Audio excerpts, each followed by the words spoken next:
нашему – это дальнейшей мудрой политики, здоровья, самое главное, долголетия, чтобы наш Казахстан процветал. Ну а вам всем благополучия и достатка.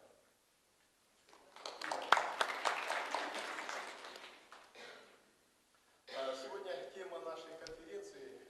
Вы знаете, что мы накануне, вот на днях буквально были с вами свидетелями исторического момента. Это послание нашего президента Нурлужол «Путь к будущему».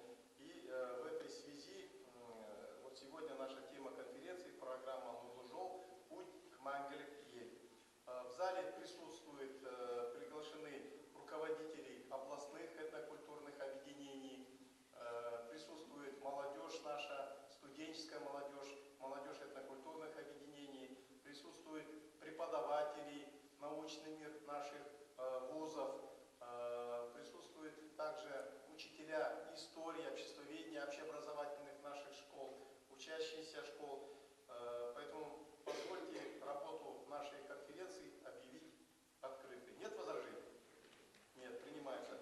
По регламенту работы, значит, основной докладчик у нас Сауле Насеновна Мамытова. Значит, вам сколько минут? В пределах 7 минут, ну, как докладчику разрешаем даже до 10 минут. Выступающим, которые будут принимать участие в прениях, до 5, ну, максимум 7 минут. Принимается? Ну и работу нашей конференции завершить в пределах где-то час-полтора. Нет возражений? Нет. Тогда позвольте мне начать.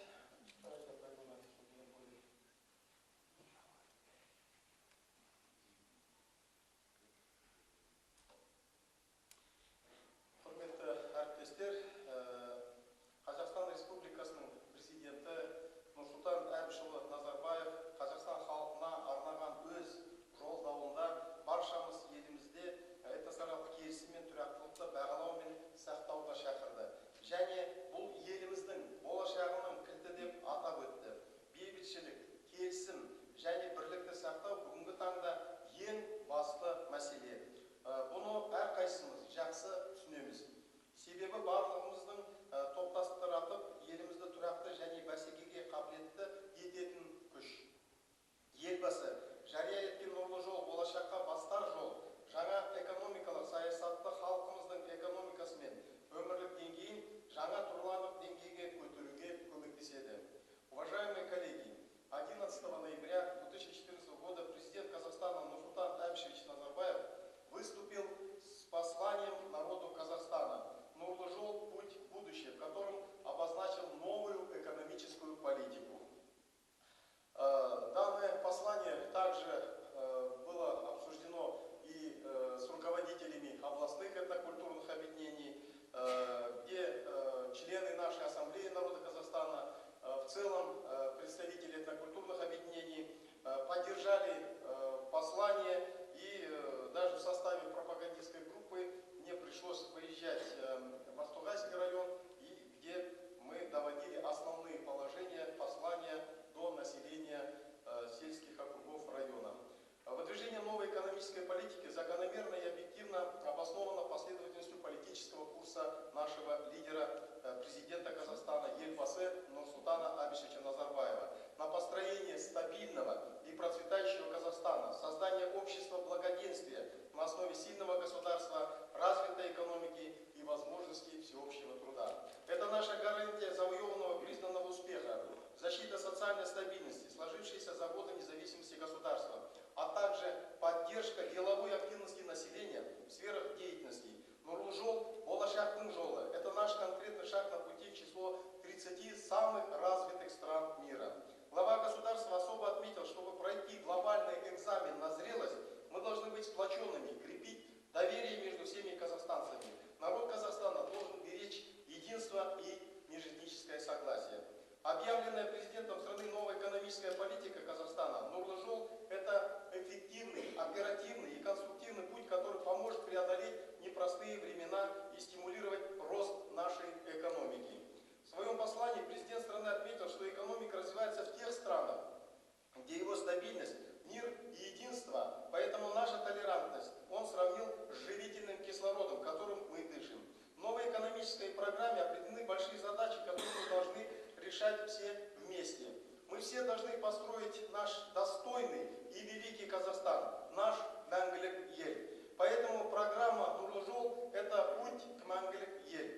необходимо проникнуться глубинным смыслом общенациональной идеи Менгеле-Ель, ставшей надежной опорой нашей независимости, неиссякаемым источником энергии нашего народа, объединяющим всех казахстанцев.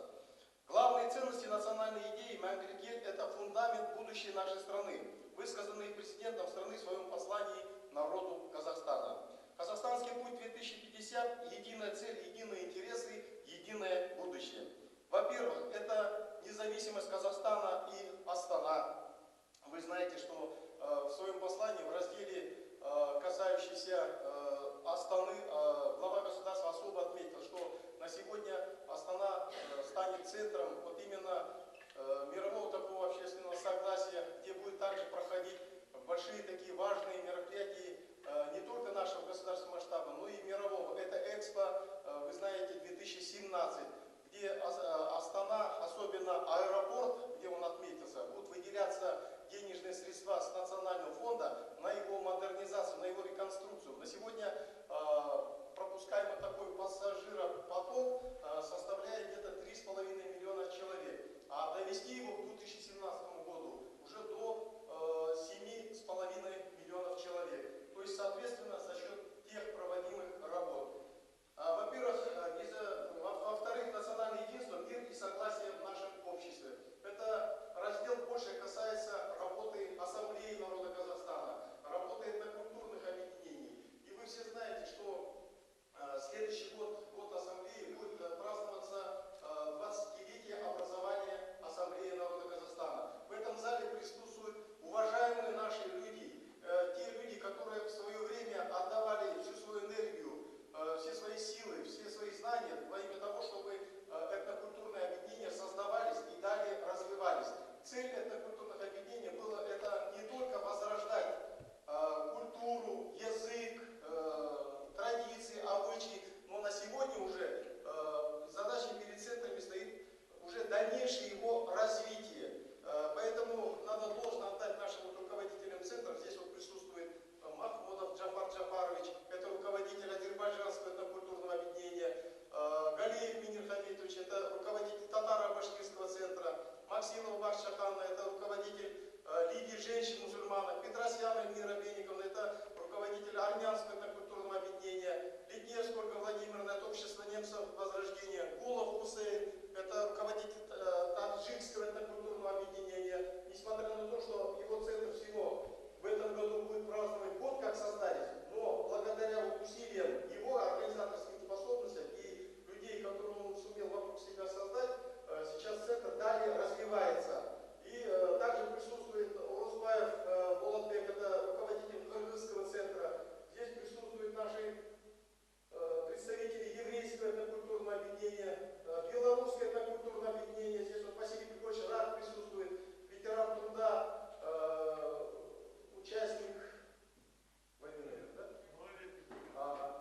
Присутствуют также здесь представители славянского нашего этнокультурного объединения. Вот Кузиной Татьяна Ивановна, она должна отдать. Она вот все старается, чтобы ее центр не только просто развивался, не только здесь развитие русской культуры происходило, но и в целом, чтобы было единство не только вот нашего народа казахстанского, но и приграничного сотрудничества российского. И также можно о многих руководителях центра сказать, которые именно поддерживая связь с исторической родиной, делают все возможное, чтобы здесь развивалась культура, традиции, язык, обычаи каждого этноса, которые в началах они проводят большую работу. Да, она может где-то не видна, но в целом они проводят большую работу, которая именно сплачивает этносы, сплачивает молодежь.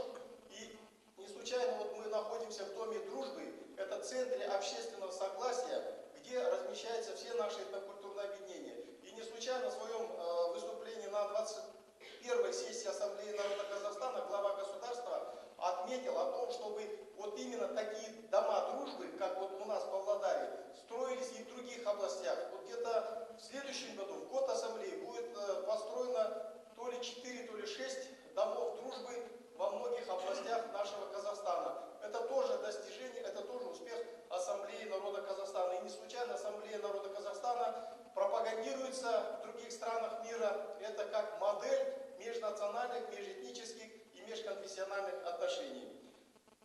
В-третьих, это светское общество и высокая духовность. В-четвертых, экономический рост на основе индустриализации и инноваций.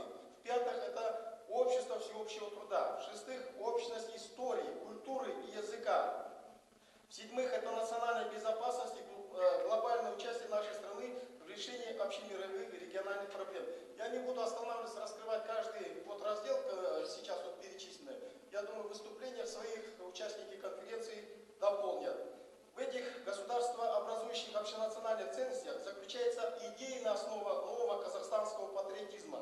Активное участие казахстанцев в работе по достижению главной цели стратегии 2050.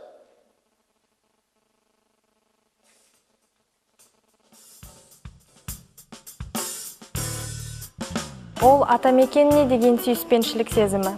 Человек предан своей стране. При звуках гимна у тебя замирает сердце. Готовность защитить свою родину. Желание отдать воинский долг своей родине. Любовь к своему народу. Любовь к своему отечеству. Любовь и преданность к своей родине. Өз ұлтын, өз елін мақтан ету. Качество каждого молодого казахстанца. Служение народу своей страны. Это основа нашего государства. Уверенный взгляд в будущее. Мир и согласие – это то, чем мы гордимся. Когда ты приносишь пользу обществу. Гордость за достижение и культуру своей родины. Жить во благо своей родины. Забота о природе родного края. Действия, направленные на развитие и процветание страны. Такое чувство, когда ты горд за свою страну. Да, чтишь свое прошлое и ценишь настоящее. Дух, присущий каждому. В ком нет любви к стране родной, те сердцем нищие калеки. Желание сделать свою страну лучше. Не слово плоти, а дело души. Когда тебе не все равно, что с твоей страной. Создание светлого будущего для своего государства. Творить добро во благо обществу. Искренняя любовь и уважение к традициям и обычаям. Преданность тому месту, где ты родился. Патриотизм – это здорово.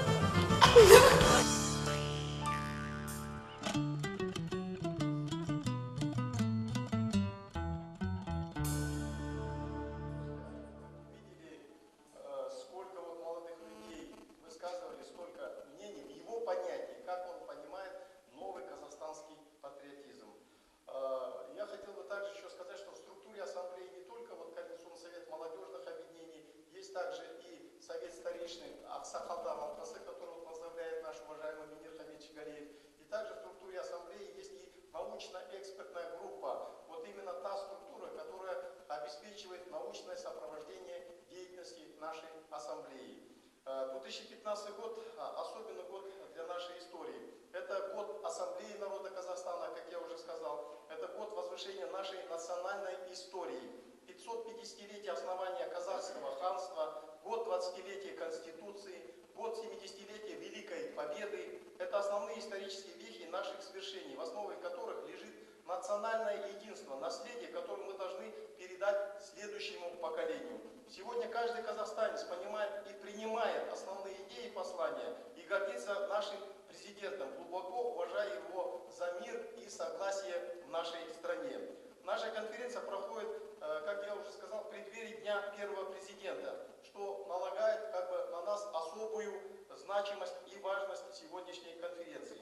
Но сейчас позвольте, как я уже вначале говорил, согласно регламенту, предоставить слово докладчику Мамытовой Сауле Насеновне, доктору исторических наук, профессору, директору Центра Ассамблеи народа Казахстана Павлодарского государственного педагогического института, председателю научно-экспертной группы Ассамблеи области. Тема выступления «Роль президента Республики Казахстан, лидера нации Нурсултана Абишевича Назарбаева в создании уникальной и эффективной модели межэтнического и межконфессионального мира и согласия». Пожалуйста. Құрметті конференция қатысушылар, баршаңызды Қазақстан Республикасы тұңғыш президенті мерекесі күнімен құттықтаймын. Осы мерекені 2012 жылдан бастап біздің заңда жаңа өзгерістер пайда болғаннан бері елімізде атқарып жүрміз. Және де бұл күні әрине Нұрсұлтан Әбішұлы Назарбаев есімен байланысты. Барлық қазақстандықтар бүкіл әлем санасында Қазақстан Республикасының тұңғыш президенті Нұрсұлтан Әбішұлы Назарбаев өзінің мақсаты әрі сындарлы саясатының арқасында мемлекеттің аумақтық тұтастығын азаматтардың құқықтарын, бостандықтары мен қауіпсіздігін қамтамасыз ететін тәуелсіз мемлекеттің негізін қалаушы болып табылады. Тәуелсіздік жылдарында елбасы кеңестік кезінде әлсіреген күрделі жағдайда ел экономикасын әлеуметтік деңгейін арттырды. Елді жаппай дағдарыстан алып шығып қана қойған жоқ. Сонымен қатар біздің басты игілігіміз тұрақтылықты, бейбітшілік пен келісімді сақтап көбейте алды. Елбасы тікелей бастамасымен елімізде осы береке мен бірліктің мекені Қазақстан халқы ассамблеясы құрылды. Қазіргі таңда шығу тегі әртүрлі болғанымен бірге мақсаттары ортақ мыңдаған қазақстандықтар ассамблеяда ел алдына қойылған ортақ мақсаттарды қызу іске асыруда. Нұрсұлтан Әбішұлы Назарбаевтың 20-дан астам жыл бойы халықтың шынайы ықыласы мен құрметіне, сеніміне ие болып келе жатқаны елбасының тәуелсіздік құру мен нығайту бойынша атқарып келе жатқан танымсыз зор еңбегінің арқасы. Бүгінде Қазақстан президенті әлемдік ауқымдағы ықпалды саясаткер болып танылады. Сыртқы және ішкі саясаттың негізін сенім, ашықтық, төзімділік принциптер арқылы іске асыруда. Қазақстанның ойдағыдай дамуына, тиімді және экономиканы құруға, оның негізінде күшті әлеуметтік елді құруға, тұрақтылық пен ұлтаралық келісімді қамтамасыз етуге президент жыл сайын өзінің жолдау арқылы жоспарлайды. Нұрсұлтан Әбішұлы Назарбаев билік басында өзіне сенімді, жаһандық қауіп-қатерлерге сыпайы, тез жауап беретін, тағы да басқа жоғары қабілетіне арқасында біздің ел төрткүл дүниесі ат тұяғымен төбелеткен даңқы бабалардың мәңгілік ел мұратына қайта жалғанды. Лидердің миссиясы еліне қызмет көрсету деп түсініп ойласақ, елбасы өз халқына қызмет көрсетудің озық үлгісін көрсетуде. Уважаемые участники конференции, буквально через несколько дней вся наша страна будет отмечать национальный праздник День первого президента Республики Казахстан. Это историческая дата, с которой мы связываем начало становления независимости Казахстана. Я поздравляю вас с этим знаменательным событием и хочу сказать, что из истории мы знаем, что все государства, которые достигли расцвета, мирового признания, состоялись во многом благодаря своим сильным, ответственным, креативным лидерам. Для Казахстана таким лидером, безусловно, является Нурсултан Абишевич Назарбаев, политическая воля которого консолидировал народ Казахстана в единую гражданскую целостность, что без сомнения стало основой успешного проведения социально-экономических и политических преобразований. Институт президентства, трансформировавшийся и дополненный институтом Елбасы, в становлении и укреплении независимости Казахстана сыграл особую роль. Во-первых, он стал атрибутом независимости, поскольку в историческом контексте распада СССР введение института президентства являлось ключевым шагом отказа от советской системы государственного управления. Во-вторых, введение института президентства стало однозначным посланием миру о бесповоротном решении народа Казахстана в пользу независимости. В-третьих, институт президентства является институциональной квинтэссенцией преамбулы Конституции Казахстана, провозглашающей общность исторической судьбы народа Казахстана, его государственность на казахской земле и его суверенного права определять самостоятельно свою судьбу. В этой связи закономерно рассматривать президентство в качестве символа суверенитета Казахстана. В-четвертых, президент – это символ и гарант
что тот достигает цели, кто четко имеет курс, а не тот, кто блуждает бесцельно.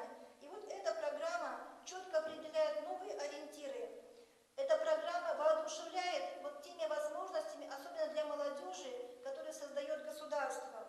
Курс определен и остается теперь нам, как говорил наш глава, засучив рукава, работать в решении всех этих поставленных задач. Еще раз, уважаемые участники конференции, позвольте поздравить вас с этим знаменательным днем, пожелать вам творческих успехов в работе и нашего процветания государству. Благодарю за внимание.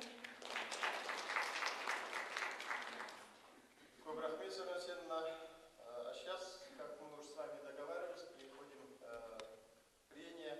Слово для выступления предоставляется Петросян Эльмире Бениками, председателя Армянского этнокультурного объединения, учителю средней школы номер 24, учитель истории. Пожалуйста. Добрый день, уважаемые члены нашей научно-практической конференции, гости.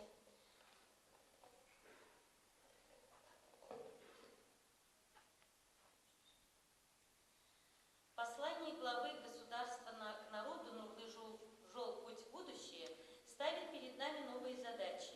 Единая цель, единые интересы, единое будущее бесспорно должно стать сегодня для нас, как и все предыдущие послания Назарбаева, главным документом, путеводной картой. Как считает президент, все наши действия по достижению главной цели должны следовать четким принципам. И один из таких принципов – укрепление национального единства казахстанцев. Хочу зачитать ту часть послания, где говорится о нас, о народе Казахстана. Поскольку многие, возможно, просто слушали, не читали, еще раз. Впереди большая и ответственная работа. Чтобы пройти глобальный экзамен на зрелость, мы должны быть сплоченными. Мы должны крепить доверие между всеми казахстанцами, быть толерантными друг к другу. Это ключи к будущему Казахстана. Межэтническое согласие – это живительный кислород. Мы не замечаем его, когда дышим, делаем это автоматически. Мы просто живем. Мы должны сами беречь наше единство и межэтническое согласие. Извне никто и никогда не придет делать это за нас. Наша молодежь растет в новой независимой стране. Нынешнее поколение не видело межэтнических войн и конфликтов, разрухи 90-х. И многие воспринимают стабильность и комфортную жизнь в Казахстане как нечто положенное от рождения. Ведь что такое стабильность и согласие? Это семейное благополучие, безопасность, крыша над головой.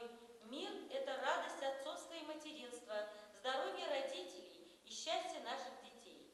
Мир – это стабильная работа, зарплата и уверенность в завтрашнем дне. Мир – это стабильность, это общенародное достояние, которое нужно каждодневным трудом защищать и укреплять. Я всегда говорю, молодежь – опора нашего будущего. Государство открыло перед новым поколением все двери и все пути.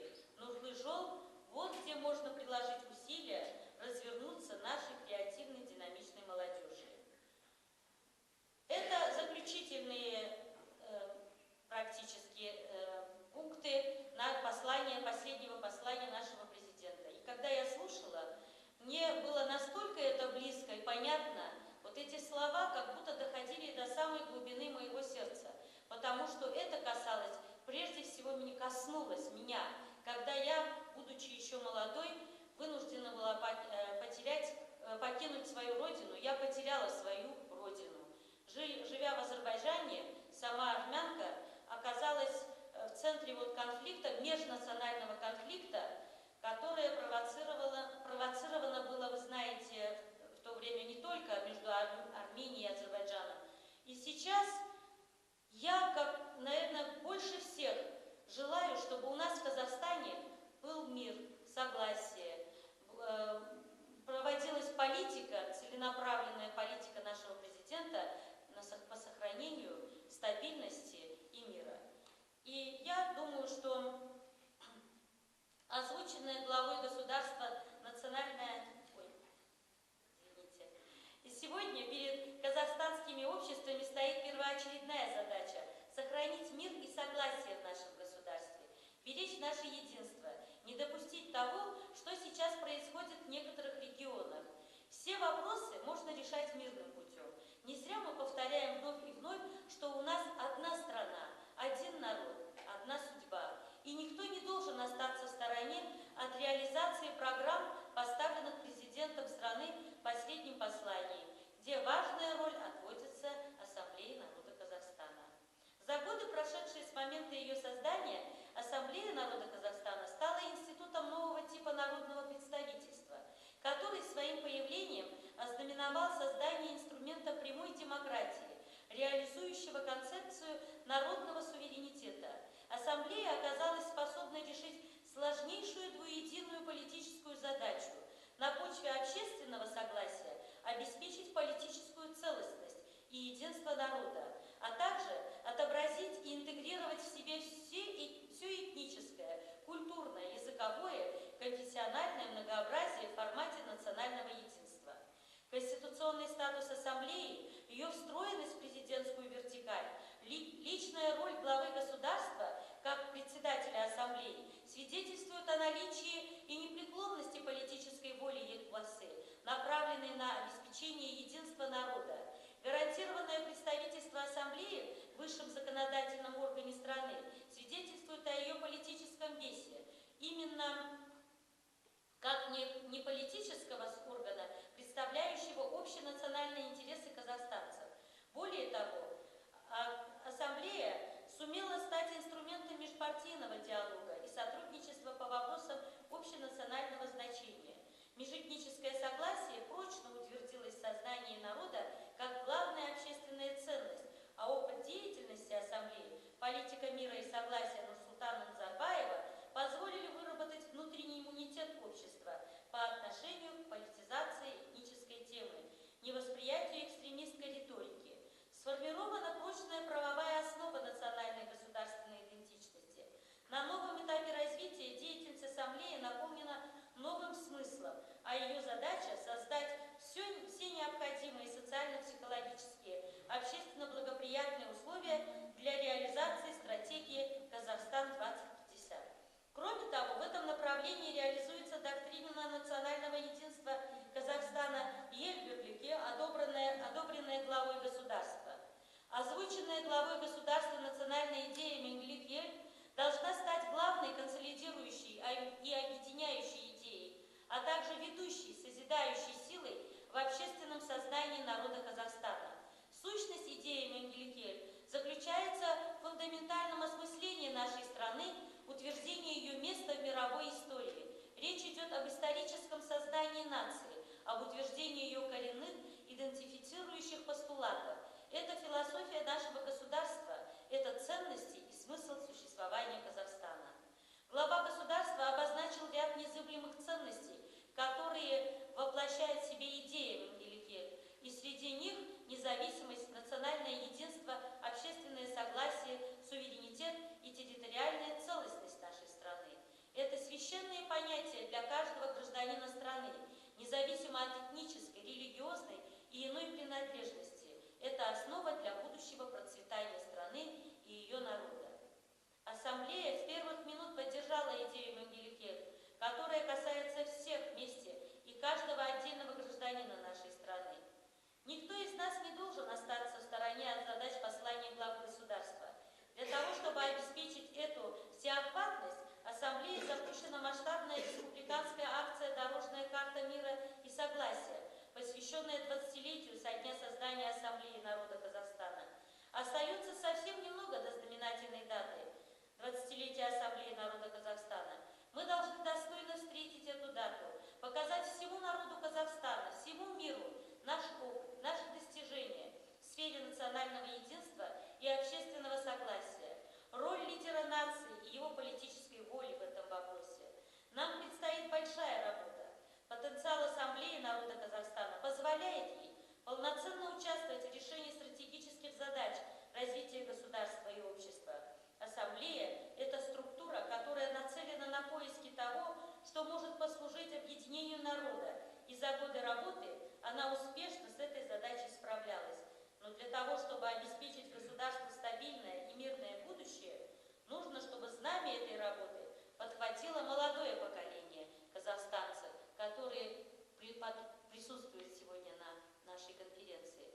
Представители старшего поколения сумели создать для страны те ценности, которые сохранит и приумножит молодежь. Это позволит нашей стране сохранять мир. Очень важно, чтобы эти ценности также органично впитались в молодежную среду, были приняты ею как свои собственные. Это самая большая задача, которую нам предстоит решать совместными усилиями. Ключевая роль Ассамблеи народа Казахстана в реализации этой задачи заключается в том, чтобы сплотить всех вокруг ценностей, составляющих фундамент независимого Казахстана, заложить основы нового казахстанского патриотизма и укрепить осознание важности сохранения национального единства, мира и согласия. Поскольку наша конференция проходит в преддверии Дня первого президента, позвольте всех вас, дорогие участники конференции, поздравить с этим замечательным праздником. От всей души желаю вам доброго здоровья, благополучия и успехов в служении на благо нашей Родины, Республики Казахстан.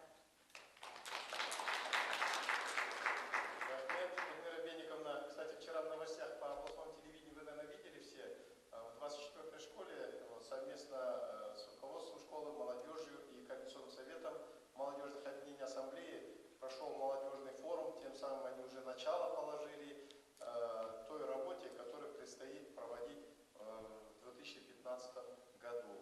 Ну и, наверное, Юлия Бенниковна, как говорилось, наверное, она не потеряла Родину, она не должна терять Родину, она должна поддерживать связь с исторической Родиной. В этом году вы же ездили в Армению.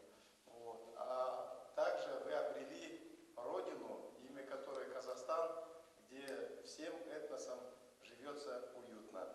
Ну а сейчас позвольте слово предоставить Тарайгырову Ержану Муратовичу, кандидату исторических наук, доценту Инновационно-Евразийского университета, члену научно-экспертной группы Ассамблеи. Пожалуйста.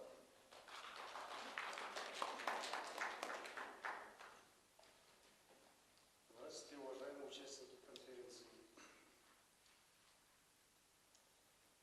Президент Казахстана обозначил ряд ценностей, которые воплощает в себе идея многоликия.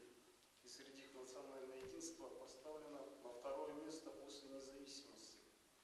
Осмысление и интерпретация, содержательное освоение этой и других идей главы государства станет одним из важных элементов духовной, культурной и мировоззренческой работы всего общества в предстоящий период.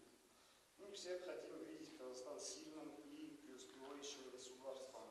Для этого у нас есть одно из главных достижений – межнациональное согласие, которое мы должны хранить и беречь как наивысшую ценность всего общества. Межэтническое согласие, оно прочно утвердилось в сознании народа как главная ценность, а опыт деятельности Ассамблеи народа Казахстана, а также политика мира и согласия Нурсултана Назарбаева позволили выработать внутренний иммунитет общества по отношению к политизации этнической темы. Национальное единство должно строиться на межнациональном согласии, к которому мы пришли не за один год. В прошлые годы государство находилось в состоянии поиска модели национального единства. Так, период с 91 по 95 годы характеризовался разрушением старой и определением контуров новой государственной идеологии. На этом отрезке на формирование предпочтений граждан страны большое воздействие начали оказывать их национально-этнические ориентации. Одновременно происходил отказ граждан от идентификации с существовавшими ранее крупными институтами советской системы, коммунистической партии и комсомолом. Наряду с разрушением старой модели в тот период активно создавалась новая политическая система. Совмещение всех этих факторов привело к разнообразию жизненных установок. Одни стремились обогащаться, другие обратились к религии, третьи призывали жить дружно, четвертые строить демократию. На ситуацию накладывался возникающий конфликт поколений.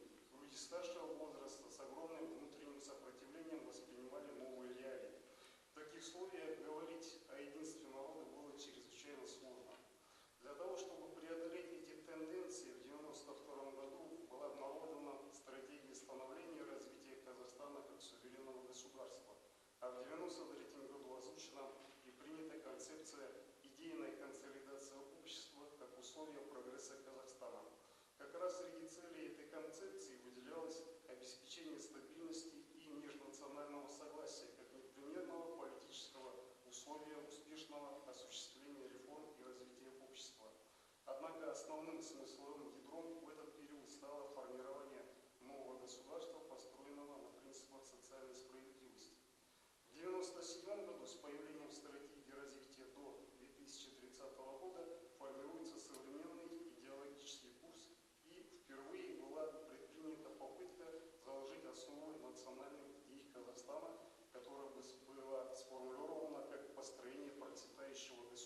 В этой связи в качестве очередной консолидирующей идеи была выдвинута идея евразийства, озвученная Нурсултаном Назарбаевым 20 лет назад.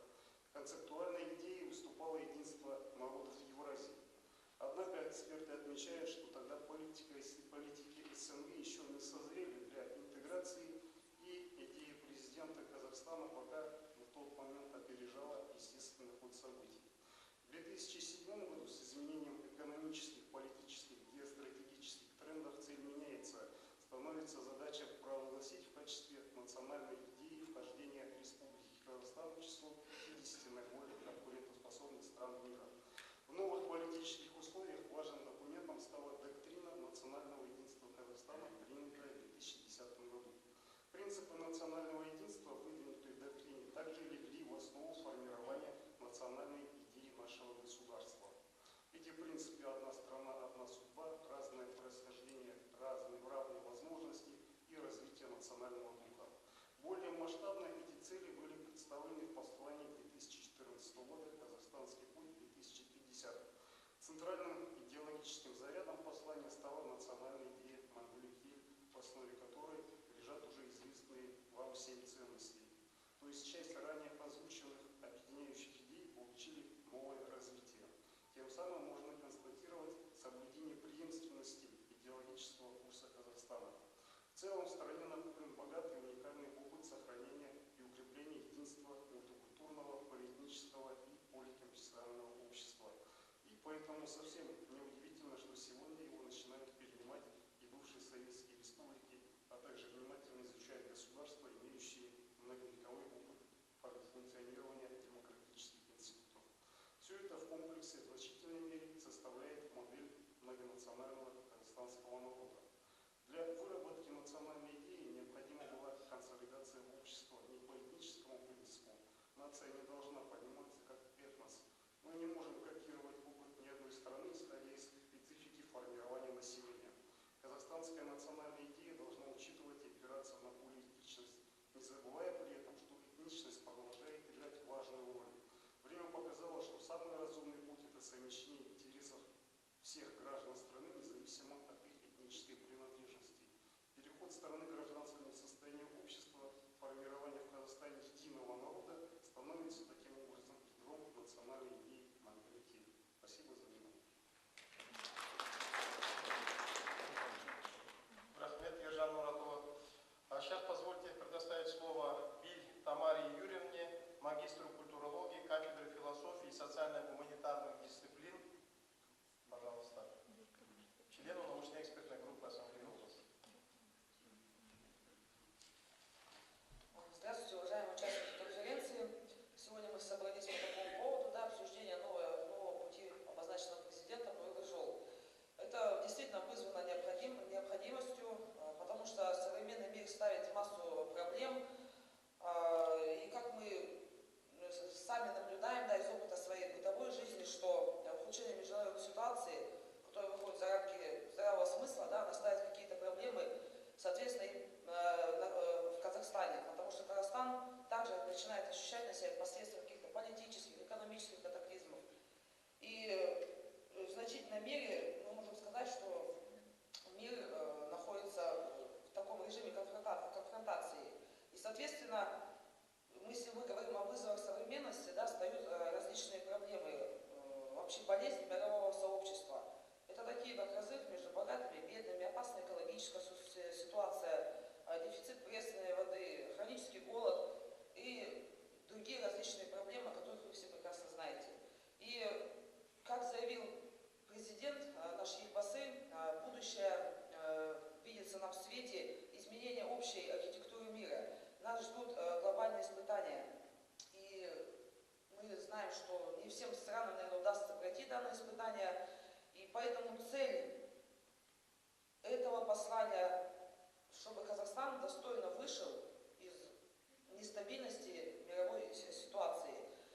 И поэтому Нурлы-Жол — это очень важный, очень нужный документ, это стратегический документ. И, безусловно, Нурлы-Жол является платформой для национальной идеи Мангулик-Ель, о которой мы уже долго говорим, с января месяца. В историческом аспекте вы знаете, что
тем не менее, да, благодаря политике президента мы говорим о том, что все равно была сформирована такая модель межэтнического, межконфессионального согласия, которая, опять же, по словам президента, может признаваться мировым эталоном.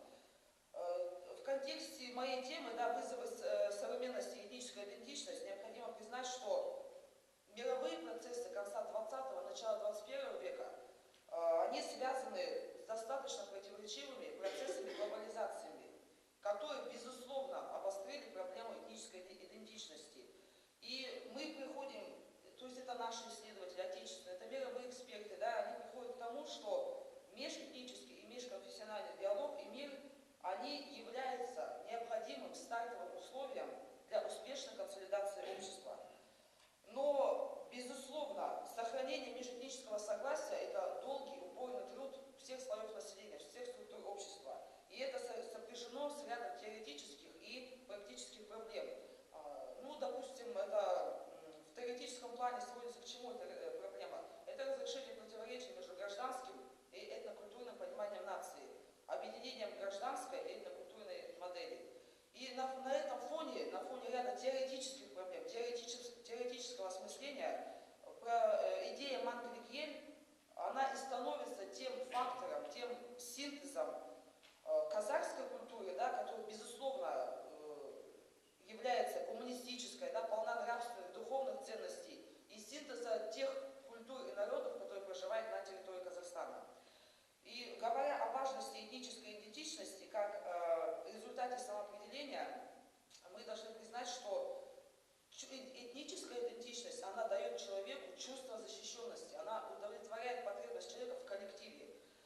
Тем не менее, мы можем сказать, что есть понятие и слабой, четко невыраженной этнической идентичности, то есть когда человек не может себя привести ни к какой этнической группе, что приводит к понятию маргинальность. В этом случае человек колеблется между двумя культурами. Поэтому программа Мангель-Кьель, она безусловно, идея Мангель-Кьель, она направлена на то, чтобы каждый человек в Казахстане, да, он чувствовал себя комфортно и мог осуществлять свою деятельность профессиональную, свою личную жизнь.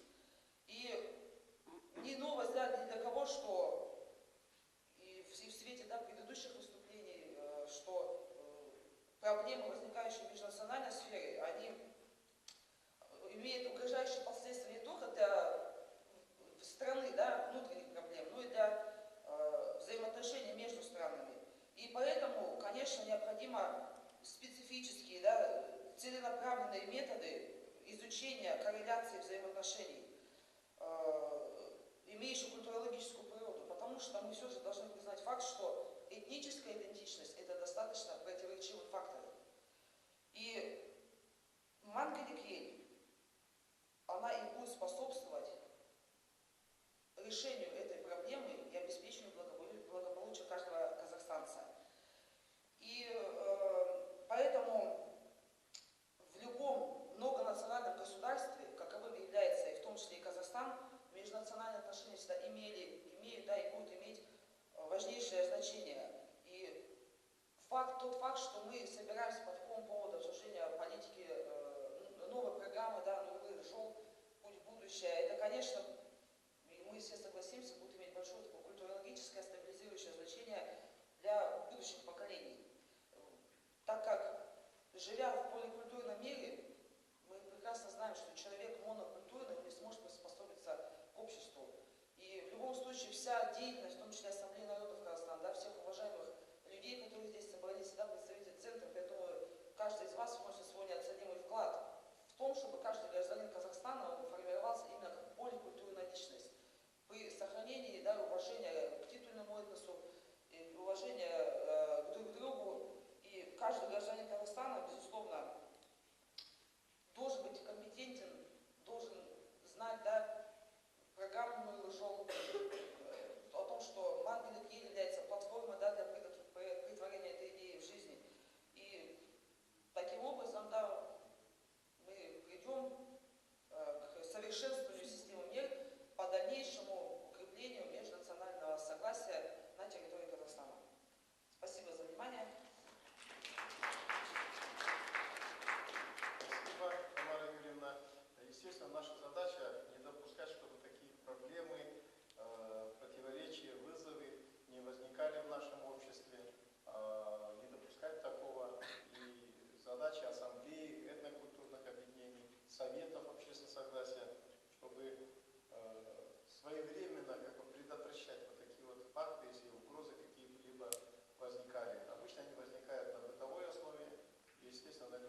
сторонник, который старается превратить его на межэтническую основу, чтобы этого, конечно, не допускать наши задачи. Ну а сейчас позвольте слово предоставить Тулебаевой Баян Толеубековне, учителю истории Назарбаев интеллектуальной школы. Кстати, в зале также присутствует, я не отметил, присутствуют преподаватели, учащиеся интеллектуальной Назарбаевской школы, также вот школы национального возрождения и Дома дружбы работники. Всех вроде бы назвал. Пожалуйста. Рахмет. Қайырлы күн, құрметті конференцияға қатысушылар. После приобретения государственной независимости Казахстан твердо стал на рельсы экономической и социальной модернизации.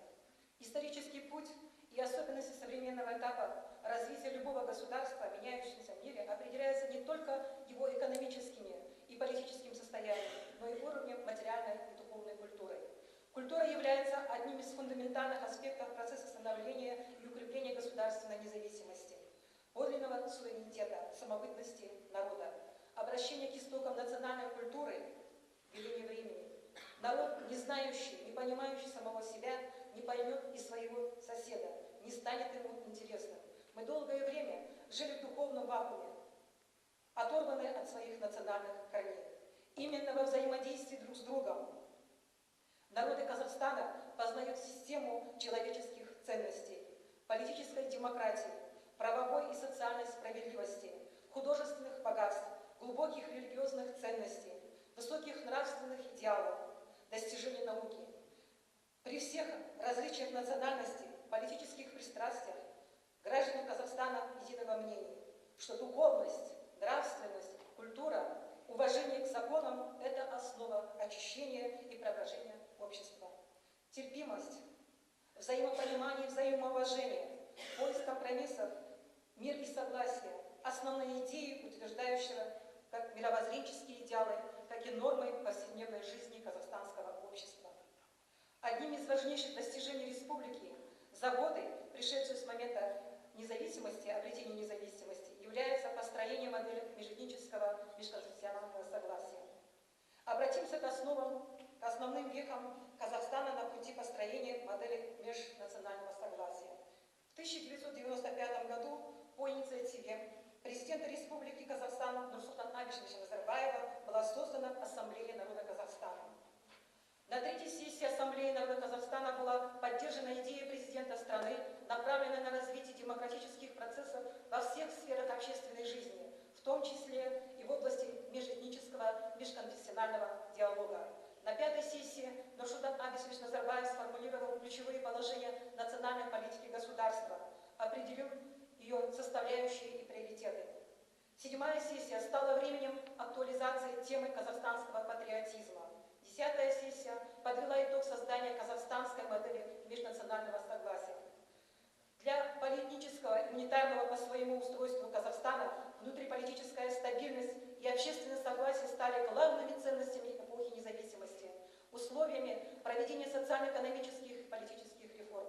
В 21 столетии всем очевидно, что метод ограничительных, запретительных, жестко административных мер в этнической сфере не работает. При реализации политики межэтнического согласия в Казахстане основными являются религиозные и национальные традиции казахского народа. Они характеризуются высокой степенью веротерпимости, толерантностью, уважительным отношением к культурным традициям других народов. В условиях роста национального самосознания, возрождения культурных и духовных ценностей языка возникает необходимость более глубокого знакомства школьников с духовными ценностями своего народа, с его национальной культурой, обычаями и традициями. Становление и развитие национального духа и поиск Республики Казахстан всегда должны начаться с формирования концепции духовного оздоровления молодежи и формирования духовно-нравственного климата в обществе. Как нам представляется, это особо подчеркнуто в Конституции по следующим основным направлениям. Первое – духовное и нравственное состояние общества, культ семьи и здорового образа жизни, сохранение и воссоздание исторических традиций, сохранение и воссоздание культурного достояния, восстановление общенационального единства, преодоление разобщения власти и общества, интеллигенции власти, элиты и общества. Сегодня перед обществом ставится задача возрождения духовности, вопросы интеллектуального, эстетического, трудового, физического, духовно-нравственного воспитания приобретают особую актуальность. Воспитание казахстанского патриотизма – одно из ведущих направлений в учебных заведениях. Нурсултан Абишевич Назарбаев подчеркнул в своем выступлении: патриотизм, нормы морали и нравственности, межнациональное согласие, толерантность, физическое и духовное развитие, законопослушание. Эти ценности прививаются во всех учебных заведениях, независимо от форм собственности. Огромная работа проводится и в нашей школе в изучении истории родного края, обычаев и традиций. Это традиционные проекты «Туған елге тағзым», «Қазақтың жүзәні», «Шаңырақ жобасы», «Екі апта ауылда», «Ата-ана жұмысына 10 күн», «Ата-ана жұмысында 1 күн», «Ата-аналар фестивалі», «Наурыз мерекесі», «Ата-аналар спартакиадасы», тематические круглые столы, проекты «Три добрых дел для Казахстана», «За Казахстан», социальные проекты, TEDx, Википедия, интегрированные уроки по предметам казахский, английский, русский, история Казахстана, основы права, география, самопознание, глобальные перспективы развития. Итогом работы по всем направлениям является воспитание нравственно-духовных, гражданских и мировоззренческих качеств личности, которые проявляются в любви к родине, к своему дому, в стремлении и умении беречь, приумножать лучшие традиции, ценности своего народа, своей национальной культуры, своей земли. Важнейшей отличительной чертой современного казахстанского общества является межэтническое и межрелигиозное согласие. Поэтому очень ценным достоянием нашей страны является согласие в этнической и религиозной сферах, которое отмечается и отечественными, и зарубежными экспертами и аналитиками. Хочется отметить, что духовные ценности служат прочной основой укрепления морали и нравственности, мира и согласия на земле Казахстана. Будущее Казахстана в 21 веке в руках его народа, которое строит свою государственность, которая является новым этапом развития казахстанской цивилизации. Біз жалпы ұлттық идеямыз мәңгілік елді бір бағдар етіп, тәуелсіздіктің даму жолындағы нұрлы жолға айналдырды. Қажырлы еңбек ететін, келешегі кемел нұрлы жолда бірлігіміз бекемдеп, аянбай тер төгуіміз керек. Өткен тарихымызда табым, бүгінгі бақытымызға мақтанышта, гүлденген келешекке сенімде, мәңгілік ел деген құдіретті ұғымға сыйып тұр. Отанды сүю, балалардан мирас болған ұлы мұраны қадірлеу, оның қарашығындай сақтау, өз үлесіңді қосып дамытудағы ұрпаққа аман қалған қасиетті сөздердің бірі. Осы ұлы жолдағы сапарымыз барлығымызға жарқын болсын. Баршаңызға нұрлы жол жолындағы жүзеге асыруда үлкен-үлкен табыстарға жетулеріңізді тілеймін. Алдымызда келе жатқан Қазақстан Республикасы президентінің тұңғыш күнімен құттықтаймыз. Еліміз аман, жеріміз тынышты болсын. Рахмет. В своем выступлении вы отметили, столько у вас интересных дел проходит, проводите мероприятия, поэтому в связи с этим сразу возникает предложение, вот у себя в школе обсудите. Если у нас в ПГУ, скажем, создана кафедра Ассамблеи народа Казахстана, Центр межэтнических отношений, в ИНЕУ в следующем году будет создаваться Центр межэтнических отношений, в ПГПИ уже действует Центр Ассамблеи народа Казахстана и евразийской интеграции, который возглавляет Савлина Наседна. Ну и Назарбаев, само название уже о чем-то говорит, тоже создать, может, Центр межэтнических отношений, привлечь туда детей и тем самым усилить работу вместе с Ассамблеей народа Казахстана, мероприятиях, проводимых, направленных на укрепление мира и согласия. Кстати, и учителям школ тоже я обращаюсь. На конференции Августовской я тоже поднимал этот вопрос. Можете тоже у себя, у вас есть уголки президента, там, может, какой-то тоже сделайте раздел, связанный с ассамблеей. Может, клуб по интересам, дружба или единство назовете, берлек. И тоже совместно такую работу проводить, которая у вас на сегодня проходит. Ну а сейчас позвольте предоставить слово Кашемирову Максиму, лидеру молодежного крыла Белорусского этнокультурного объединения.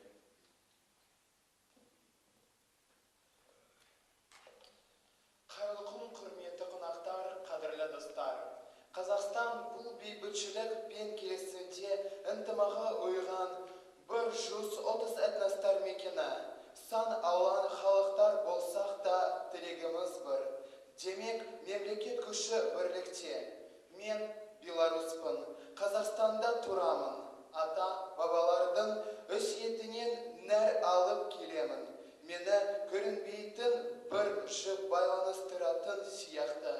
Мен өз мәдениетімді және тілімді сүйемін. Елбасының салиқалы саясатының арқасында маған халқымның мәдениеті мен тілім öğrenуге мүмкіндік туды. Бұл шынайы тәуелсіздік. Тәуелсіздік бұл біз мақтан ететін бейбітшілік пен келісім. Послание президента Республики Казахстан Нурсултана Абишевича Назарбаева «Нурлы жол» особенно, потому что оно обращено каждому из нас, казахстанцев, и является вполне реальной программой практических действий. Действий, которые день за днем, из года в год будут делать лучше нашу страну и нашу собственную жизнь. Сейчас Казахстан стабильная, быстро развивающаяся страна. Главной движущей силой является молодежь. Именно нам предстоит строительство нового, инновационного, демократического государства. Именно это мотивирует нас к принятию активной жизненной позиции, стремлению стать достойными специалистами, любить свою страну и свой народ. Молодой человек 21 века должен четко определить для себя приоритетные ценностные установки, тренды, которые помогут ему реализоваться в жизни, выстроить собственную ценностную планку, лестницу предпочтений. Молодежь – опора будущего. Государство открыло перед нами все двери и пути. Нурлы жол – это очередная ступень к реализации национальной идеи Мәңгілік ел, которая объединила казахстанцев. Поэтому Нурлы жол – путь в будущее – это программа, где можно приложить усилия, развернуться нам, креативной, динамичной молодежи. В следующем году страна отметит 20-летие Конституции Республики Казахстан, 20-летие Ассамблеи народа Казахстана и 70-летие победы в Великой Отечественной войне. Сегодня мне не стыдно перед моими предками, которые защищали нашу Родину в годы войны, потому что мы, молодежь Ассамблеи народа Казахстана, своими мыслями, делами и добрым отношением друг к другу стараемся сохранить мир, завоеванный нашими дедами и прадедами. Наш президент призвал казахстанцев сохранить в стране единство и межэтническое согласие. Стабильность и согласие – это здоровье родителей и счастье детей. Мы, активисты Координационного совета молодежи, постоянно поддерживаем дух миролюбия и воспитания толерантности у молодежи.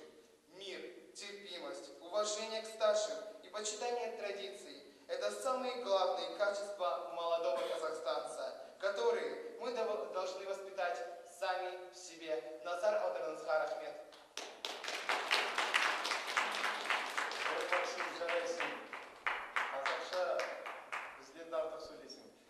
Видите, какая у нас молодежь, которая не только свой родной знает язык, анатолий, как мы говорим, но и стремятся знать, по крайней мере, азы, основу государственного языка. Но я еще уверен, наверное, ты знаешь, наверное, еще, наверное, английский, наверное, и другие языки. Поэтому так держать, так стремиться, как говорил Нурсултан Абишевич Назарбаев, Казахстан вперед. А вперед только кто? Это наша молодежь. Я хотел бы что сказать, что, в принципе, все записавшиеся до этого в своих выступлениях, мы всем им дали возможность выступить. Все выступления были интересные, по-своему содержательные. Даже мы времени заметили, как вот пролетел час времени. Идем даже с опережением. Есть еще из зала выступающие, желающие выступить. Пожалуйста, Франк Дмитрий, это наш член тоже научно-экспертной группы, преподаватель Евразийского инновационного университета. Уважаемые организаторы, уважаемые гости, участники конференции, позвольте, мне без подготовленного сообщения просто высказать некоторые соображения в связи с посланием Нурсултана Абишевича Назарбаева. Когда это послание озвучивалось, я в это время был в дороге, отправляясь на научно-практическую конференцию в город Новосибирск. И уже в интернете, читая строки послания, ознакомливаясь с ним, я сразу же столкнулся с обсуждением коллег, ученых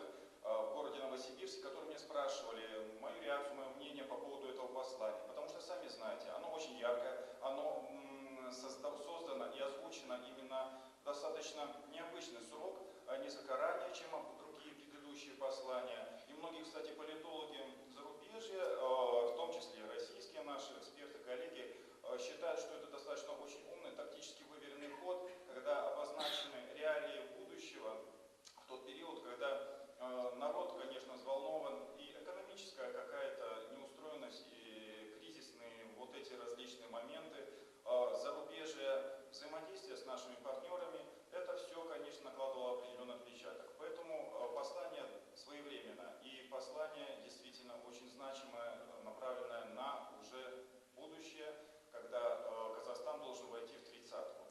Я хотел выступить еще, знаете, по какому поводу? Дело в том, что, во-первых, наша конференция носит научно-практический характер. И вот что касается практического аспекта, встречаясь с россиянами, был в Алтае, был в Новосибирске, опять же, я увидел реалии дня. Какие? Да, это наши партнеры стратегические, это наши друзья и в этническом плане, в дружеском, экономическом взаимодействии. Но знаете сами, что мы независимая страна, Российская Федерация тоже независимая страна, и каждый борется за свое существование и дальнейшее процветание и развитие. Поэтому при партнерстве существуют конкурентные аспекты. Наши коллеги, наши друзья, они, конечно, будут работать над процветанием своей страны обязательно, о себе никто не будет забывать, в том числе и мы. И поэтому мы сталкиваемся с такими моментами, где-то, чтобы не забыть, чтобы наши отношения были реально партнерскими. Я вам хочу озвучить такой момент, что общаясь с учеными работниками, экспертами в экономике, в политике, у меня создалось еще впечатление такое устойчивое, что они все-таки смотрят на Казахстан как, можно сказать, такого партнера, с которым можно работать в плане позиции, что мы более мощная страна и нам больше преференции необходимы. Вот такое есть. Это объективная реальность. Поэтому, конечно, мы должны работать над вопросом этим, чтобы не забывать себя, отрабатывать, то есть отслеживать все моменты, связанные с тем, чтобы мы были реальными партнерами, а не просто как, вот, опять же, ресурс старой страны с богатыми ресурсами, которые нужно продать и далее, и так продолжать. Это, конечно, стратегически будет абсолютно неправильно. Послание президента в этом смысле очень хорошо показывает видение будущего, где Казахстан должен занимать на международной арене достаточно очень значимое место. Но опять же, смотрите как. В послании говорится, озвучиваются очень основополагающие вещи, но на практике надо просчитывать разные риски. Просто один пример приведу. Кстати, вот этот слайд очень хороший пример тому, что я хочу сказать, озвучить. На карте, как символично показано, Акурда, Астана, которые лучиками расходятся вот эти коммуникационные связи, авиаперелеты, грузоперевозки, пассажиропотоки. Это крайне необходимо для нашей страны. Дороги, связь, это очень нужно. Но смотрите, что происходит. Дороги, хорошая, классная коммуникация, открывает путь грузоперевозкам и пассажиропотокам как с Китая, так и с России в том числе. Я просто как-то консультировался и вошел в тему, так сказать, этих вопросов, и оказалось, что автопарк и и обеспечение пассажиропотоков все у нас находится в этом смысле, в Казахстане, к сожалению, еще в плане развития. Нас в этом смысле гораздо, то есть нас опережает Российская Федерация. Получается, это заброс товаров по повышенной цене, опасность. Это приход очень с высокой конкурентоспособностью российских партнеров и так далее, и так далее. В этом смысле тут надо работать исполнительным органом. В экономике дороги, коммуникации должны быть построены не просто для того, чтобы дать экономические преференции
и, соответственно, отсюда вытекающие все другие моменты. Поэтому правильно президент сказал, и вы тоже говорите, что каждый должен с ответственностью подойти, а президент сказал, что засучив рукава, каждый на своем месте, работник на рабочем месте, учащийся, значит, в своем учебном заведении, получать образование. Вместе, как говорится, мы едины и, я думаю, добьемся реализации всех задач, поставленных в послании. Нет больше, еще раз обращаюсь в зал, желающих выступить? Если нет, то тогда подводим черту. Мы с вами вот проработали чуть больше часа. Давайте подведем тогда итоги. В целом здесь вот, да, у нас научно-практическая конференция, мы не стали готовить где-то резолюции, рекомендации, потому что больше оно основано на обсуждении послания связанного, но тут поступает предложение о том, чтобы, если не сборник расконференции, то может какую-то небольшую брошюру рассмотреть по выпуску из числа вот выступающих, которые в зале были и которые, если есть, пришли выступить, но что-то не осторожничали, может быть. Поэтому просьба тогда потом передать. Но я твердо не обещаю, что мы выпустим брошюру, но, по крайней мере, рассмотрим в целом по итогам конференции в выпуске этой брошюры. В своем послании глава государства особо отметил, что, как и многие выступающие здесь тоже поддержку сказали, что мы должны быть сплоченными, крепить доверие между всеми нами. Вот. Мы должны беречь единство и межэтническое согласие. Вот вы знаете, что был ролик о Павлодаре, связанный Павлодар-Граду, вот, где оно носило провокационный характер в интернете. Такие ролики трудно предугадать, потому что в любой момент она может появиться. Но я обращаюсь вот в зале к нашему научному миру, к нашей молодежи, о том, чтобы не поддаваться на такие провокационные ролики. Сила наша, как президент в своем послании сказал, это в единстве. Бірлік бар жерде күшті бар деген сияқты. Сондықтан біз бірлігіміз керек, мы должны быть едины. Вот. Нам нечего делить. Мы с вами, как одно целое, как единый Казахстан, должны претворять все задачи решения, поставленные в послании президента, и делать все возможное, чтобы наш Казахстан продвигался вперед, вошел в число действительно развитых государств. Для этого у нас есть все возможности, можно сказать, и природные ресурсы, вся таблица Менделеева, и рабочий потенциал, и ученый мир, и все отсюда вытекающие возможности. И даже президент сказал толерантность, и как он сам себе задал вопрос, а что такое толерантность? Толерантность — это как бы терпение, да? Мы должны с уважением, с терпением относиться друг к другу, где-то даже снисходительнее. Толерантность — это где мы работаем, толерантность — это наша семья и общая наша семья. Если вот 23 центра у нас как единая семья, живем здесь, вот мы под одним шандрахом в Доме дружбы, то общая, главная наша семья — это наше государство. Вот. Поэтому мы должны ценить мир и согласие, и об этом все время напоминать и говорить нашей молодежи, которая должна воспитываться в новом духе, в новом казахстанском патриотизме. В заключение позвольте всех поблагодарить за активное участие в работе нашей конференции, пожелать вам всем, в первую очередь, конечно, здоровья, дальнейших успехов в нашей совместной работе, работе по обеспечению единства, стабильности в нашем общем доме Республики Казахстан и в нашем регионе. Мы, я думаю, участники всей конференции согласятся, мы абсолютно полностью разделяем призыв лидера нации, главы нашего государства о том, что на новом ответственном витке истории обретет новое звучание и более глубокий смысл, консолидирующий главный принцип: Казахстан только вперед. Көп рахмет сіздерге, назарларыңызға.